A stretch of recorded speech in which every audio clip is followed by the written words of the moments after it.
지금까지 주도하고 있던 기술은 도대체 다 어디로 갔느냐, 어디부터 문제가 되고 있는 거냐. 네. 그리고 업계분들을 만났을 때 삼성의 미래에 대해서 걱정을 하시는 분들이 너무 많아지긴 한 것 같아요. 저는 기점이 2017년이라고 생각하거든요. 2017년이요? 예, TSMC와 삼성전자의 네. 격차가 벌어지기 시작한 게. 크게 벌어지기 시작한 네. 게 선진 기술, 선행 네. 기술에 대해서 어떤 인텔이나 TSMC가 먼저 발표를 하고 그 다음에 삼성이 발표를 하는 기술 리더십의 주도권을 TSMC나 인텔이 탁 잡고 간다는 느낌? 점조직 형태로 해가지고 이렇게 잘게 나눠서 소통이 안 된다고 봐야 될까 그러면? 그렇죠. 이제 네. 그렇게 잘게 나누어지는 과정에서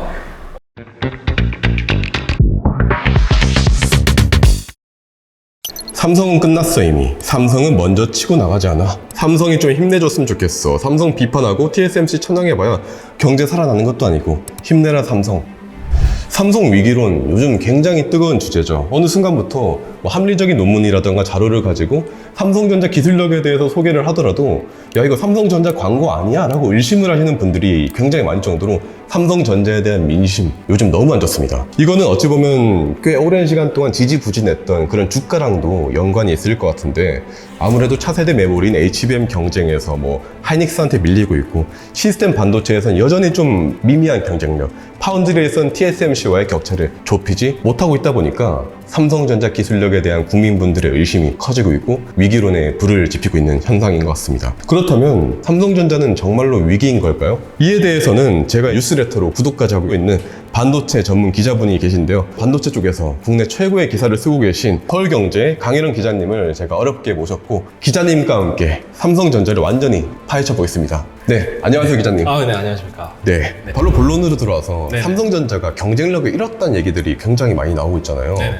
이에 대해서 먼저 말해보고 싶은데 그 중에서도 먼저 HBM. 네. HBM이 요즘 가장 핫한 주제 중에 하나잖아요. 네네. 적어도 메모리에서 늘 1등이었던 삼성전자가 네. 좀 밀리고 있는 그림이 HBM 탓이 아닌가라는 생각도 드는데 지난 1년 동안 하이닉스가 주가가 무려 85%나 올랐고 삼성전자는 5% 올랐습니다. 이게 바로 HBM 또 AI에 대한 기대감이 좀 반영된 결과가 아닐까 싶은데 삼성전자 네. HBM 비즈니스 같은 경우에는 이제 엔비디아의 HBM3 이 8단 퀄 테스트를 지금 진행 중이라고 하는데 경쟁사인 SK하이닉스랑 마이크론 테크놀로지 같은 경우에는 이미 올 초에 이제 퀄 테스트를 통과하고 네. 또 양산을 진행하고 있는 네. 추세인데 삼성전자는 아직까지 진행 중이고 퀄을 완료했다는 소식이 들리지 않으면서 지금 문제가 되고 있고 HBM 분야에서 삼성전자가 괄목할 만한 성과가 잘 안 보이니까 답답해 하시고 아무래도 6월 중순 기준으로는 안 됐지만 최근에 반도체 쪽에 수장이 교체되기도 했잖아요. 혹시 이것도 반도체 쪽에서 지지부진한 것과 언론사에서는 좀 연관이 있다고 보고 있을까요? 예, 그렇죠. 전영현 부회장 말씀이신 네. 것 같은데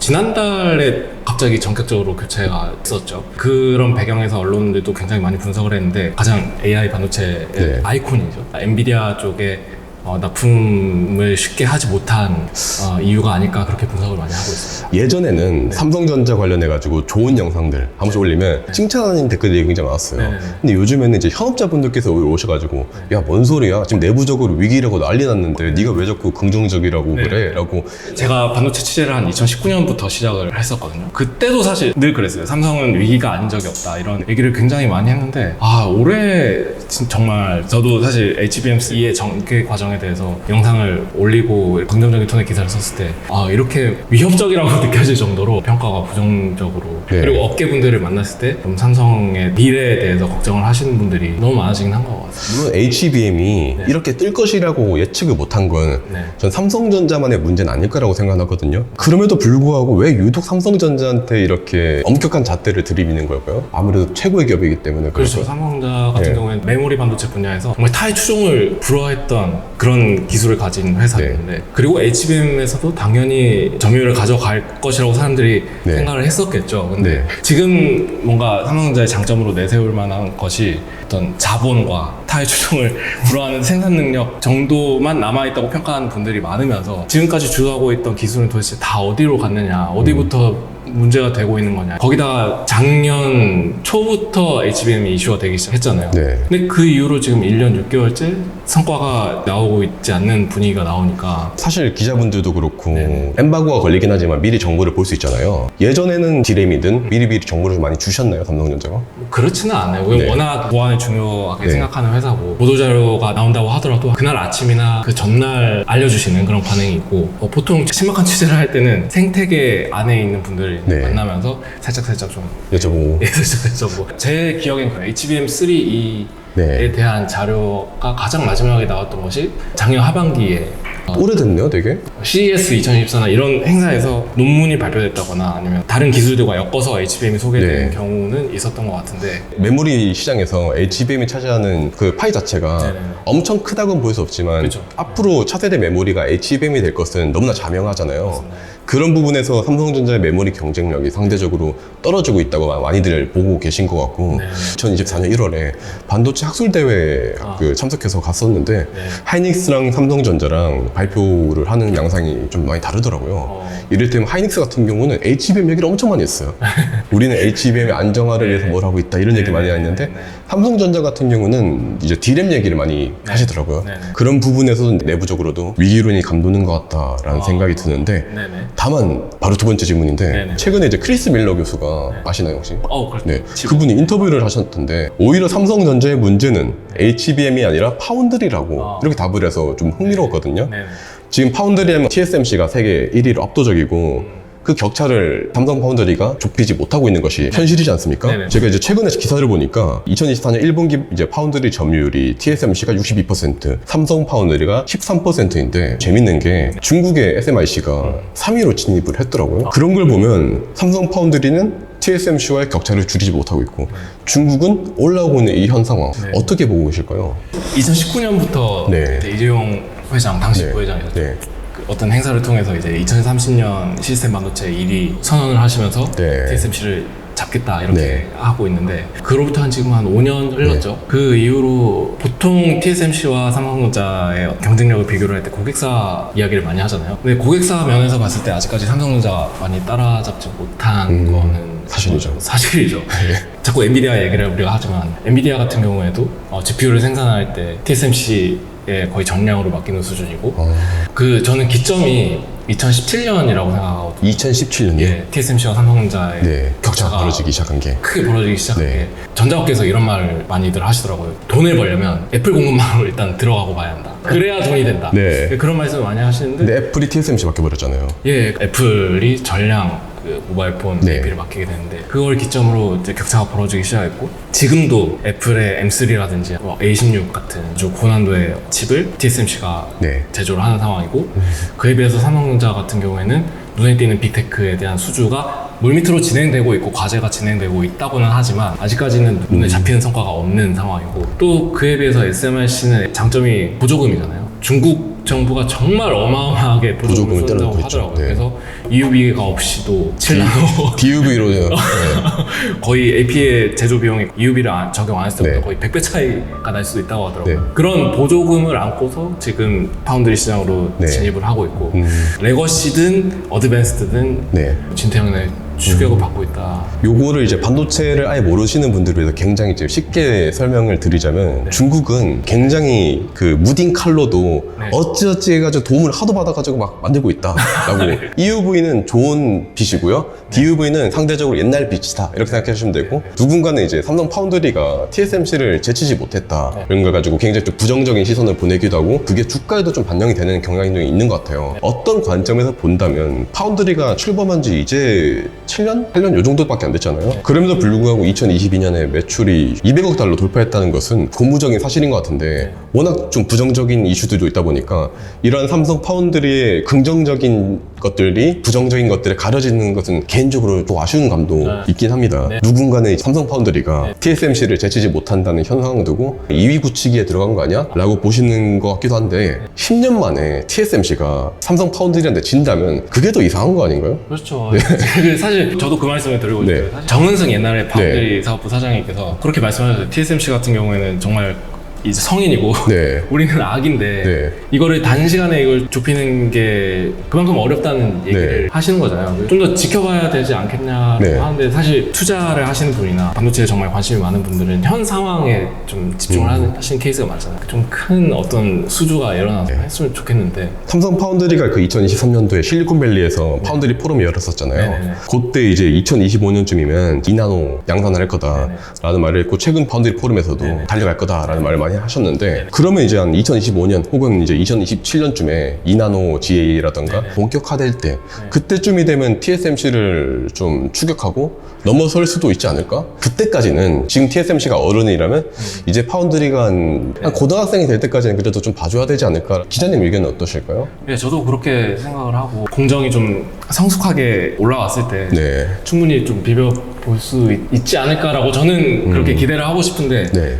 문제는 또 TSMC뿐만 아니라 인텔도 파운드리 쪽으로 이제 들어오고 있잖아요. 아, 미국 이전을 받으면서. 예, 그렇죠. 네. 미국에서 보조금이 너무 많이 지급을 하고 있고 마이크로소프트 대놓고 인텔 파운드리 쓰겠다고 선언을 할 만큼 되게 미국 빅테크 업체들 동조가 더 단단해질 확률도 크고 TSMC는 사실 또 가만히 있는 건 아니잖아요. 삼성전자가 최근 파운드리 포럼에서 발표한 백사이드 전력 공급체 아니면 실리콘 포토닉스 이런 쪽에서 키워드를 먼저 잡고 간다는 느낌을 지울 수가 없어요. 선진 기술, 선행 네. 기술에 대해서 어떤 인텔이나 TSMC가 먼저 발표를 하고 그 다음에 삼성이 발표를 하는 기술 리더십의 주도권을 TSMC나 인텔이 탁 잡고 간다는 느낌? 아, 그리고 GA 같은 것들은 삼성전자가 제일 먼저 양산을 시작하고 그러고 예, 있잖아요. 그렇죠, 그렇죠. 물론 그렇긴 하지만 근데 이제 분위기상 예, 그런 분위기가 저는 느껴지긴 하더라고요. 그러니까 이제 삼성전자도 물론 너무 열심히 투입을 하고 자본을 투입하고 인력을 투입하겠지만 TSMC나 인텔도 똑같이 열심히 파운드리 마켓에서 움직이고 있을 거라서 저는 개인적으로 기대를 하고 너무 잘 됐으면 하지만 네. 그분들의 추격도 무시할 수가 없을 것 같다. 사실 삼성전자 하이닉스가 제일 잘 되길 바라는 게 저희거든요. 아 진짜 예. 진심. 왜냐면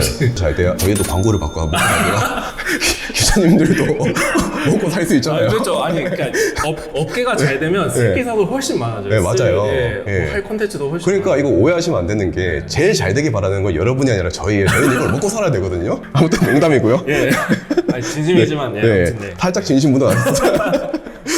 그래도 메모리는 삼성전자가 세계 1위잖아요. 파운드리 역시 그래도 두 자리 점유율을 가지고 세계 2위인데 시스템 반도체는 우리나라 시장 점유율이 3%밖에 안 되더라고요. 여기에 대해서 얘기를 해보고 싶은데 우리나라 시스템 반도체가 이렇게까지 세계 시장에서 존재력이 좀 작은 이유가 뭘까요? 어려운 문제는 네. 이게 인력에 대한 부분도 굉장히 큰 것 같아요. AMD나 네. 엔비디아 같은 너무 거대한 기업들이 있고 근데 우리나라 같은 경우에는 사실 스마트폰으로 넘어오면서 펜리스들의 어떤 전환 문제에 있어서 이거를 쉽게 넘어가지 못했고 펜리스 어떤 생태계 자체가 완전히 가라앉아 버린 그리고 삼성전자의 설계 경쟁력 자체까지 문제가 미치게 된 상황인 거죠. 지금 우리나라에서 가장 핫한 팬리 스타트업들이라고 볼 수 있는 뭐 리벨리온이든 네네.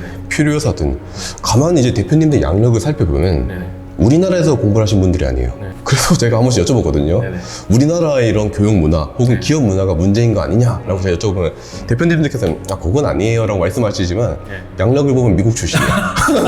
실리콘밸리에 너무 훌륭한 기업들이 많죠. 연구실 100명 중에 한 40%는 미국으로 가 계시다고 하더라고요. 맞아요. 네. 나라에서는 항상 시스템 반도체 펜리스가 3% 점유율을 불과하니까 네. 고급 인력을 양성해야 한다고 뭐 카이스트든 어디든 예산을 네. 들여서 인재 양성을 한다고 해도 사실 취업의 자유는 막을 수는 없는 거잖아요. 더 좋고 급여도 예, 좋고. 좋고 네. 뭐 그런 부분을 고려를 하면은 메리트가 훨씬 많은 거예요. 그래서 이제 그쪽으로 이직을 하게 되는 거고 오히려 국내로 삼성전자나 SK하이닉스로 오는 것이 더 신기한 현상이 될 만큼 맞아요.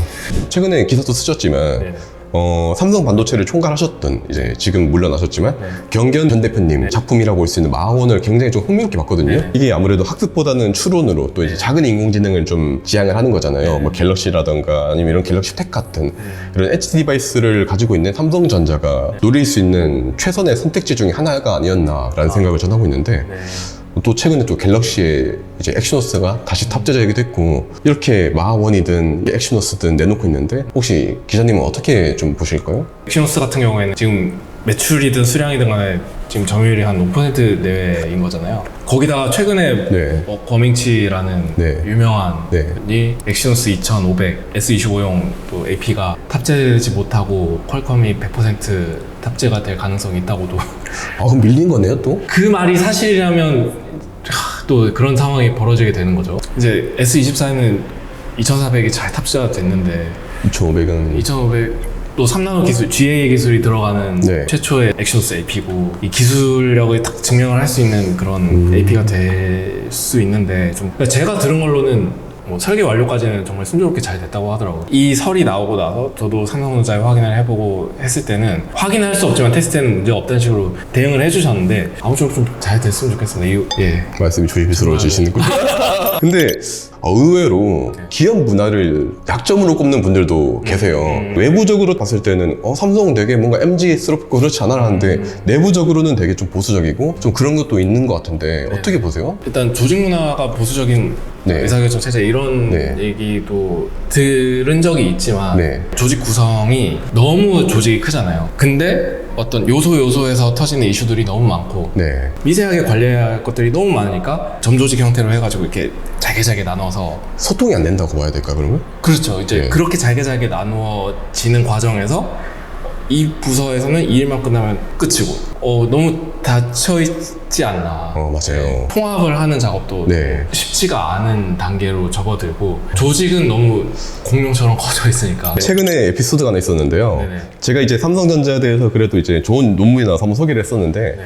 거기에 시스템 LSI 이제 현업자분이라고 주장하시는 댓글을 쓰셨어요. 네. 아니야 내부 상황 안 좋아라고 하니까 밑에 대댓글 어떻게 달렸냐면 네. 나 삼성 메모리 현업자인데 LSI 너네 일이나 잘해라고 서로 또 싸우고 있더라고요. 혈이 막혀 있으니까 네. 그러니까 회사 전반적으로 분위기가 침체되어 있다고 저는 들었어요. 그래서 자본이 너무 많고 캐파가 너무 많아서 이 딱 혈만 뚫리면 정말 다시 기술 초격차를 보여줄 수 있는 회사인데 그런 생각도 들어요. 네. 삼성같이 거대한 곳들은 제조업 중심으로 좀 발전을 해왔잖아요. 네. 근데 이게 고착화된 것이 문제점 중에 하나라고 볼 수 있지 않을까? 제조업, 특히 반도체 같은 경우에는 라인 하나 실수해버리면 손해가 막 심하잖아요. 오히려 근데 시스템 반도체는 이렇게 손해보고 실패하는 걸 빨리빨리 하고 돌아오고 이런 실패했구나 돌아오고 이렇게 되는데 삼성전자는 제조업이 어느 정도 고착화돼 있고 그런 마인드들이 이제 딱 돼 있다 보니까 실패에 대해서 또 이제 이런 손해보는 것에 대해서 좀 쉬운 일이 아니다. 그런 관점에서 본다면 오히려 삼성전자가 시스템 반도체에서 좀 유의미한 영향력을 거두기 위해서는 지금 당연히 엑시노스를 개발하는 것도 중요하겠지만 지금 자라나고 있는 팹리 새싹들 이를 이제 잘 키워주고 M&A도 하고 이런 것들이 또 중요하지 않을까 생각도 들거든요. 3년 전이었네. 네. 그때부터 이제 삼성전자가 유의미한 M&A를 하겠다는 업계를 취재하다 보면 그 얘기를 너무 많이들 해주세요. 그리고 사실 삼성전자의 가장 메인 무기는 이제 반도체인 거잖아요. 삼성전자의 차기 M&A 후보는 반도체밖에 없다라고 말씀하시는 분들도 많이 봤었어요. 뭐 후보군으로 NXP나 네. 인피니언 같은 회사들도 차량의 반도체 업체들. 예, 네. 언급이 됐었는데 최근에는 그런 후보군들조차 뭔가 언급이 되지 않는 데서 빨리빨리 전개가 됐으면 하는 바람이 있지만 내부에서 검토를 해주시고 계시겠죠. 뭔가 포인트가 딱 통과를 해서 예전에 그 삼성전자 표했던 슬로건이었던 초격차를 파운드리든 시스템 LSI든 메모리든 확보를 했으면 하는 간절한 아주 바람이 있습니다. 네. 이런 현재 문제점들을 딛고 네. 예전에 한창 그런 얘기 했었잖아요. 기술의 삼성, 감성의 애플. 이제는 좀 반대가 돼버렸어요. 어찌 보면. 다시 한 번 더 기술의 삼성을 보여줄 수 있기를 진짜 삼성전자의 진짜. 팬으로서 간절히 좀 네. 기대를 해봅니다. 네. 그럼 이제 오늘 1부는 여기까지 네. 진행한 걸로 하겠습니다. 네.